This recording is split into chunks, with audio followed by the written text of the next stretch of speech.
अस्सलामुअलैकुम गाइस। इस एपिसोड के सबसे पहले सीन में हमें यहाँ पर बैठे हुए इस लड़के को दिखाया जाता है जो कि यहाँ पर बैठी हुई अपनी बीवी से बातें कर रहा होता है और उसे कह रहा होता है कि जब तक मेरी पहली बीवी मेरे इस घर में थी उसने मुझे आज तक खाने की कमी महसूस नहीं होने दी और ना ही किसी और चीज़ की कमी महसूस होने दी है। तो ये बात सुनकर वो औरत उसे कहती है कि तुम फिर उसे ही इस घर में ले आओ, मुझे मेरे घर छोड़ आओ, और या फिर तुम ही खुद ही उसके पास चले जाओ। तो ये बात सुनकर वो लड़का परेशान हो जाता है। फिर अगले सीन में यहाँ पर खड़ी हुई इस औरत को दिखाया जाता है जो यहाँ पर खड़े हुए अपने शोहर से बातें कर रही होती है और वो कह रही होती है कि आपने अपने बाबा की बातों पर यकीन कर लिया है, आपको मेरी बात पर कोई भी यकीन नहीं है।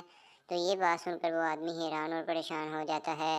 फिर इसी के साथ अगले सीन में यहाँ पर खड़े हुए इस लड़के को दिखाया जाता है जो यहाँ पर खड़ी हुई अपनी बीवी के घर आ जाता है और उसे यहाँ पर आकर कहता है कि ये लड़का तुम्हारा हमदर्द है या फिर तुम्हारा यार है। तो ये बात सुनकर वो बहुत ज़्यादा हैरान हो रही होती है और उस लड़की की माँ भी वहाँ पर खड़ी हुई इस लड़के की बातें सुनकर हैरान हो रही होती है। और वो लड़का जो वहाँ पर खड़ा होता है वो कहता है कि बस इससे ज़्यादा मैं एक लफ्ज़ भी नहीं सुनूंगा। फिर यहीं पर इस किस्त का इख्तिताम हो जाता है। आज के लिए बस इतना ही।